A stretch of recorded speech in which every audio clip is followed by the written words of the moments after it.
Hello student, we have discuss in our last video. जैसा कि आज का जो वीडियो है वो क्लास 9th के लिए है और आपके जो chapter 11 work and energy start हो चुका है।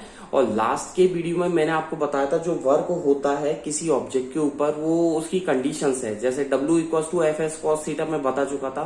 तो जो एफ एस कॉस थीटा है तो कोस थीटा जो एंगल है वो डिस्प्लेसमेंट और किसके बीच में है, वर्क फोर्स के बीच में, जो फोर्स लगाया जाता है। तो कॉस थीटा की तीन कंडीशन है। जब वो परपेंडिकुलर वर्क करता है तो थीटा इक्वल टू 90 डिग्री हो जाता है। एक होता है पॉजिटिव वर्क, एक होता है नेगेटिव वर्क। तो इन तीनों को मैं अलग अलग तरीके से समझा रहा हूँ, ठीक है, और इनकी डेफिनेशन के साथ आप लोगों को डिटेल से एग्जाम्पल देते हुए लिखवाएंगे। तो फर्स्ट तो लास्ट वीडियो में हमने बता दिया था जब वर्क क्या हो, जीरो वर्क हो। बी मैंने हेडिंग डलवाई थी पॉजिटिव वर्क, उसे कंटिन्यू करेंगे। और वीडियो को आगे बढ़ाने से पहले I would like to say to all of 9th class student of Kuhu international senior secondary school Gangapur city, stay at home, safe at home, घर पे रहें, सुरक्षित रहें, साइंस को पढ़ते रहें। कोई भी डाउट है राहुल सर से पूछते रहें। जीरो वर्क मैंने एक आपको लिखवाई दिया था, ठीक है ना, ये जीरो वर्क था। इसके बाद आ जाइए पॉजिटिव वर्क। पॉजिटिव वर्क की कंडीशन में मैं आप लोगों को बता दूं, जीरो वर्क तो मैं बता चुका था कि थीटा इक्वल टू 90 डिग्री होता है तो W equal to F S cos theta तो जीरो हो जाएगा, क्योंकि कॉस 90 की वैल्यू कितनी होती है, जीरो। फिर आपको एग्जाम्पल भी दे दिया था। फिर इसमें भी दूसरी कंडीशन थी कि व्हेन डिस्प्लेसमेंट यदि एस इक्वल टू जीरो कर दे तो W इक्वल टू जीरो हो जाएगा। तो इस कंडीशन में वर्क होगा ही नहीं, इसका भी एग्जांपल दे दिया था। थर्ड आ जाइए पॉजिटिव वर्क। इसमें लिखिए when 0 degree less than equal to theta less than 90 degree. मतलब जो थीटा है वो 90 डिग्री से कम है, बट किससे जाता है, 0 डिग्री से। और किसके इक्वल है, 0 डिग्री के। तो इस कंडीशन में क्या होगा, देन, आगे कॉमा लगा के लिखें देन, ठीक है। इस कंडीशन में क्या हो जाएगा, जो कॉस थीटा है, कॉस थीटा इक्वल टू क्या आ जाएगा, पॉजिटिव, ठीक है। Then cos theta equal to क्या आ जाएगा, पॉजिटिव आ जाएगा, ठीक है। नीचे लिखिएगा W इक्वल टू क्या लिखोगे, एफ एस कॉस थीटा, ठीक है, equal to positive. Is that clear? ये आपको हो गया पॉजिटिव। नीचे लिखिएगा work done by a force, work done by a force, किसी फोर्स के थ्रू जो वर्क डन हो रहा है, is said, SAID, said to be positive, said to be positive, okay. If the applied, आगे लिखिएगा if the applied, APPLIED, if the applied force has a, if the applied force has a component, COMPONENT, component in, ठीक है, has a component in the direction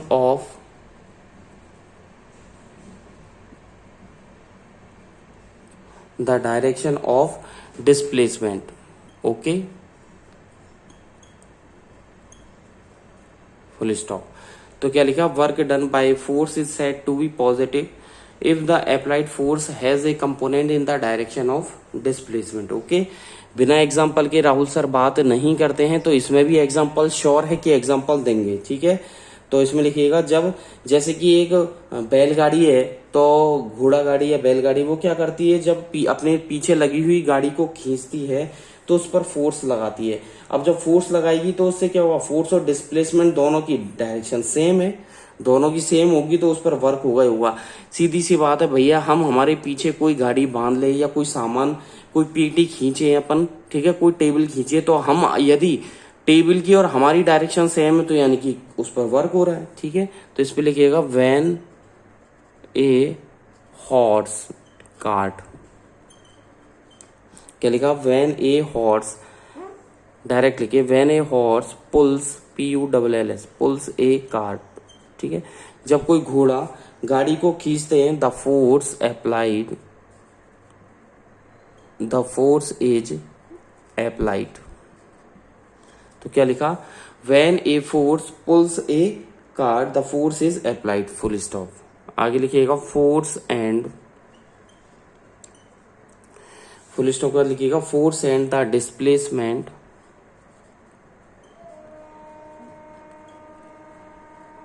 क्या लिखा, force and the displacement are in same direction, full stop. Force and displacement are in same direction, so work done bye,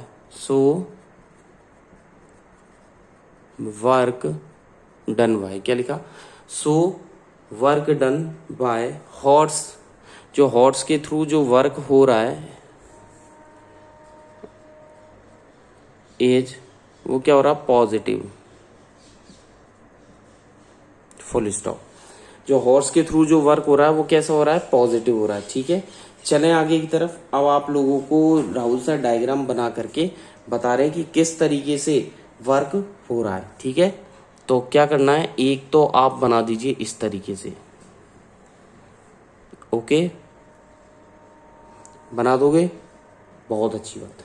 ठीक है, फिर आपको क्या करना है कि एक सरफेस हो गई है, इस पर मैंने बना दिया कोई बॉक्स, एक बॉक्स यहां बना दिया और एक बॉक्स यहां बना दिया। Okay, that's clear. आगे देखिएगा, ये पॉइंट लगा दिया राहुल सर ने, ये वाला इसमें पॉइंट लगा दिया। ठीक है, इसको ए दे दिया नाम, इसको भी ए दे दिया नाम। ठीक है, सीधी सी बात। अब क्या होगा कि इस पर जो वर्क हो रहा है, फोर्स लग रहा है, वो इस तरीके से लग रहा है। ओके, ठीक है, ये हो जाएगा आपके एफ वेक्टर। क्या हो जाएगा, ये एफ वेक्टर हो गया। अब देखिए पीछे की तरफ यदि हम इसको बढ़ा दें तो पीछे की तरफ देखिए इस तरीके से बढ़ेगा, ये पीछे की तरफ बढ़ गया पीछे की तरफ। तो इन दोनों के बीच का जो एंगल है वो कितना हो जाएगा, ये वाला एंगल कितना हो जाएगा, ये वाला एंगल, ये हो जाएगा थीटा। ठीक है, इक्वस मतलब लेस देन 90 डिग्री हो जाएगा। लिखा आपने, क्या लिखा, थीटा ब्रैकेट में लिखा लेस देन 90 डिग्री। ओके, इन दोनों के बीच में ये हो जाएगा आपके एस। ओके, हो गया एस। तो देखिए क्या क्या हो गया, एफ वेक्टर पीछे की तरफ हमने बढ़ा दिया, ये ए नाम दे दिया, इसको भी ए दे दिया, ये थीटा हो गया जो 90 डिग्री से कम है। तो यानी कि ये किसका डायग्राम है, पॉजिटिव वर्क का है। किसका है ये डायग्राम, पॉजिटिव वर्क का। ठीक है, सी हेडिंग डालें आप लोग। अब चलते हैं नेगेटिव वर्क की तरफ। किसकी तरफ बढ़ते हैं, नेगेटिव वर्क की तरफ। ठीक है, चलिए जी, इसको मैं रफ कर देता हूं।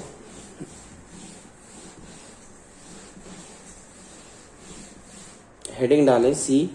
ठीक है, क्या हेडिंग डालोगे, सी हेडिंग डालें आप, negative work.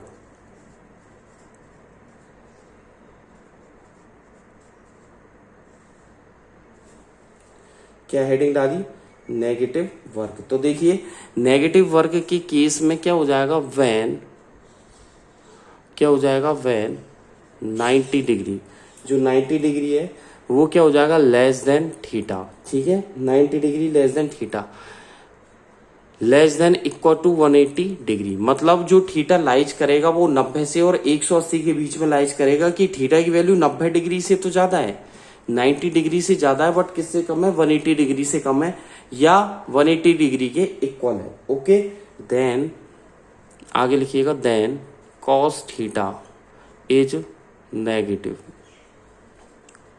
Then cos theta is negative. तो इस केस में क्या करेंगे, इसलिए W equals to F S cos theta.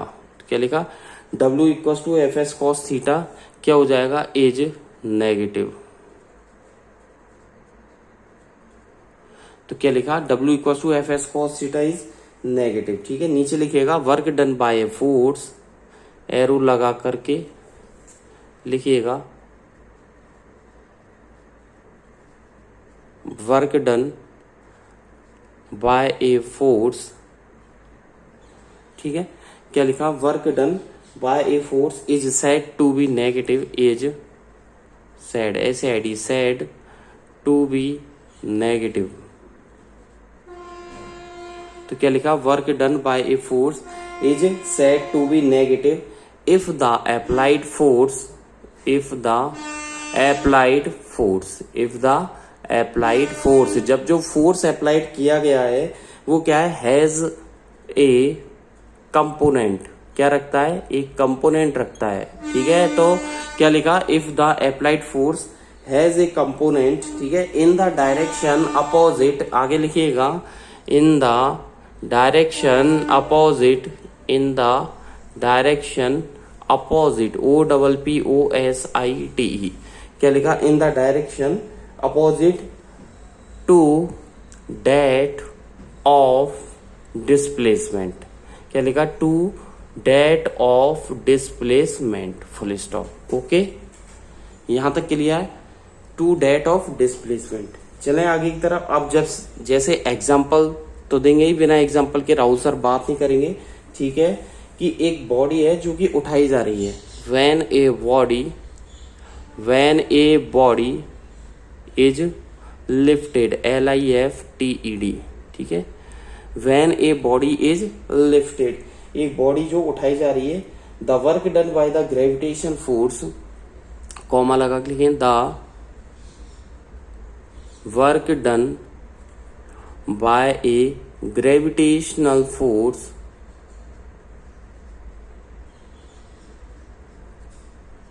तो क्या लिखा, when a body is lifted the work done by the gravitation force is negative, क्या आ जाएगा, इज नेगेटिव। ओके, ये नेगेटिव हो गया, फुल स्टॉप। ठीक है, दिस इज बिकॉज, ये किस कारण से हो रहा है, दिस इज बिकॉज द, किस कारण से हो रहा है, ग्रेविटेशन फोर्स जो है, this is because gravitational force, this is because the gravitation force act vertically, जो एक्ट कर रहा है वो वर्टिकली एक्ट कर रहा है, ECTS, एक्ट्स वर्टिकली, ठीक है, डाउनवर्ड, तो क्या लिखा, the gravitation force acts vertically downward while displacement जो क्या होगा, डिस्प्लेसमेंट इन द वर्टिकली,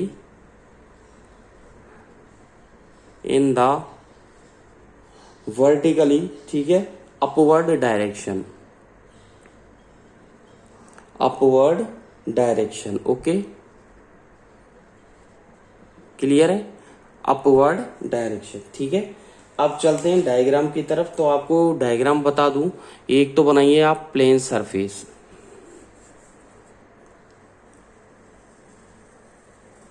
बना दी प्लेन सरफेस, इस पर कोई ऑब्जेक्ट रखी हुई है इस तरीके से। ठीक है,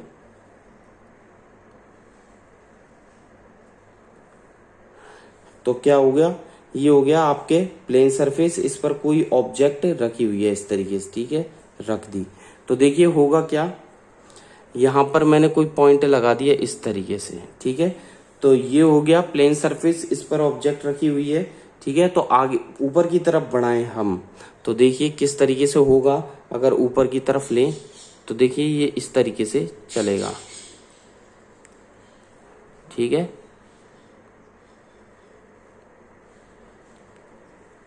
चलेगा इस तरीके से। चलिए जी, तो ये मैंने लगा दिया फोर्स F वेक्टर। ओके, ये हो गया फोर्स F वेक्टर।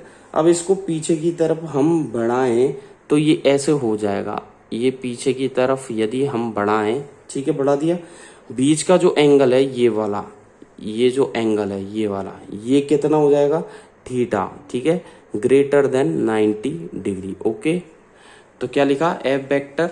ठीक है, इसको पीछे की तरफ बढ़ा दिया, ये हो जाएगा थीटा ग्रेटर देन 90 डिग्री। चलें आगे की तरफ, ये हो गया। चलिए जी, अब देखिए बात करते हैं SI यूनिट सिस्टम की। ठीक है, तो देखिएगा, यूनिट ऑफ वर्क, हेडिंग डालें यूनिट ऑफ वर्क, ये तो कंप्लीट हो गया यहां तक। नीचे हेडिंग डालें यूनिट ऑफ वर्क। अब वर्क की यूनिट करवाएंगे राहुल सर, क्या करवाएंगे, वर्क की यूनिट।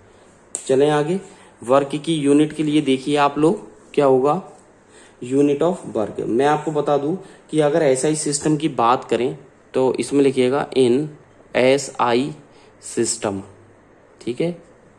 SI यूनिट वर्क की जूल होती है, ठीक है, इन SI सिस्टम, ठीक है, स्टार लगा करके लिखें इन SI system the unit of work, the unit of work, the unit of work is क्या होगी, जूल, JOULE, ठीक है। वर्क यूनिट क्या हो जाएगी, जूल हो जाएगी। तो नीचे लिखिएगा 1 जूल इक्वस टू, ठीक है, क्या लिखा, 1 joule equals to 1 newton into 1 metre. तो 1 joule equals to 1 newton into 1 metre, ठीक है। और 1 न्यूटन में क्या होता है, 1 किलोग्राम इंटू 1 मीटर पर सेकेंड स्क्वायर होता है, मैंने आपको बताया था, इंटू 1 मीटर, ठीक है। तो क्या लिखा, 1 joule equals to 1 newton into 1 metre होता है। 1 न्यूटन को लिख सकते हैं 1 किलोग्राम इंटू 1 मीटर पर सेकेंड स्क्वायर इंटू 1 मीटर, ठीक है। तो नीचे करके सॉल्व करेंगे तो ये हो जाएगा 1 किलोग्राम, ठीक है, मीटर स्क्वायर पर सेकेंड स्क्वायर, ये हो गया। चलिए जी, ठीक है। अब रिलेशन बताता हूं मैं, जूल और अर्ग में क्या रिलेशन होता है। तो आगे देखिएगा, लिखिएगा, इसको मैं रफ कर देता हूं, ठीक है। अब मैं आपको बताऊंगा रिलेशन, लिखिएगा, relation between joule, JOULE, joule and अर्ग, ERG, ठीक है। रिलेशन बिटवीन जूल एंड अर्ग, मैं आपको जूल और अर्ग में रिलेशन करके बताऊंगा कि जूल और अर्ग में क्या रिलेशन होता है, ठीक है। तो देखिए 1 जूल, एक सेकेंड, लिखिएगा 1 joule, JOULE, 1 joule equals to क्या होता है, 1 न्यूटन इंटू 1 मीटर तो होता है, ये तो हम जानते हैं कि 1 न्यूटन इंटू 1 मीटर होता है, ठीक है। तो 1 जूल इक्वस टू क्या होता है, 1 न्यूटन इंटू 1 मीटर। तो नीचे लिखिएगा 1 जूल इक्वस टू क्या हो जाएगा, 1 न्यूटन को हम क्या लिख सकते हैं, मैंने आपको एक बार हो फोर्स के चैप्टर में पढ़ाया था, ठीक है। 10 की पावर 5 डाइन होता है, DYNE, एक जगह लिखवाया था, यदि आपको पता हो, इफ यू रिमेम्बर, ठीक है। I did write 1 newton equal to 10 की पावर 5 डाइन इनटू, इसे लिख सकते हैं 1 मीटर में कितने सेंटीमीटर, 100, तो 100 को 10 की पावर 2 लिखा जा सकता है, ये हो जाएगा सेंटीमीटर, ठीक है। 100 सेंटीमीटर को 10 की पावर 2 लिख सकते हैं। तो इधर हो जाएगा इक्वल टू, लिखिए, बेस इक्वल है, पावर से ऐड हो जाएंगी, 10 की power 7 dyne, DYNE, dyne centimetre, ठीक है। तो क्या लिखा, 10 की पावर 7 डाइन सेंटीमीटर। तो नीचे लिखिएगा, इसलिए 1 joule, JOULE, 1 joule equal to क्या लिख सकते हैं, 10 की पावर 7 अर्ग, क्या लिख सकते हैं, 10 की पावर 7 अर्ग, ERG, ठीक है। तो 1 जूल इक्वल टू 10 की पावर 7 अर्ग लिखा जा सकता है, ठीक है।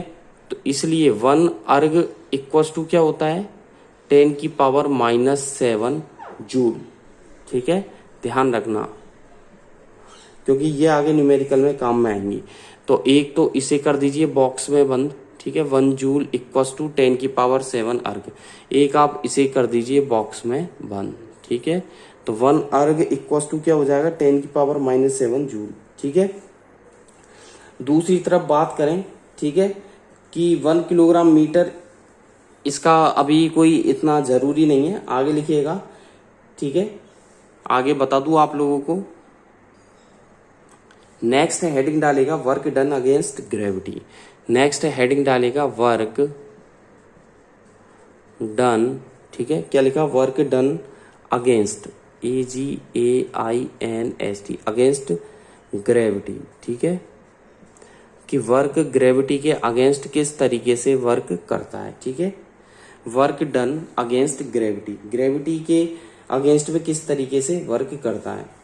अब देखिएगा, हम क्या है, एक बॉडी ले रहे हैं, उस बॉडी का मास क्या है, m है, ठीक है, जो कि क्या है, मूव कर रही है ग्रेविटी के अगेंस्ट, ठीक है, और कितनी हाइट है उसकी, h। तो टॉपिक है आपके वर्क डन अगेंस्ट ग्रेविटी, ठीक है। तो इसमें देखिएगा इसमें लिखिएगा लेट्स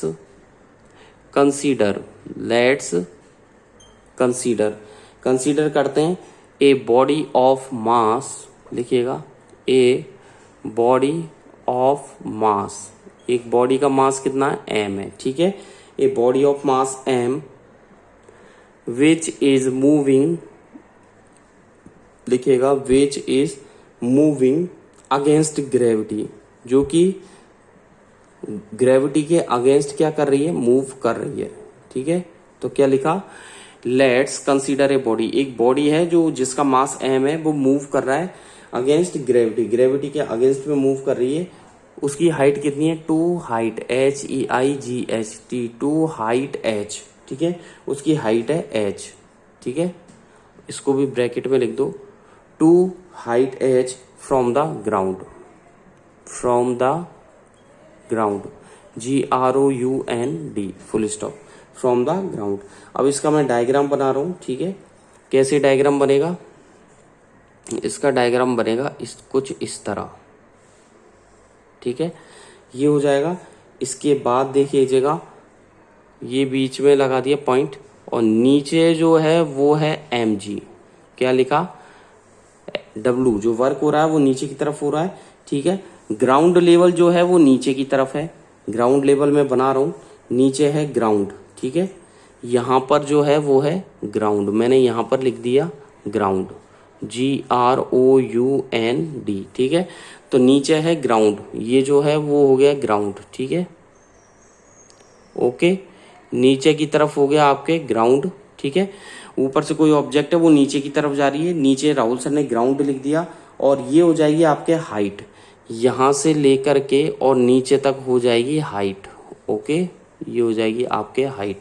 तो देखिए ऑब्जेक्ट है, mg वर्क हो रहा है, ये हाइट है और ये ग्राउंड है, ठीक है। आज की वीडियो में बस इतना ही, नेक्स्ट वीडियो में फिर बात करेंगे, इससे आगे की डिटेल नेक्स्ट वीडियो में राहुल सर आप लोगों को बताएंगे। Thank you, bye bye.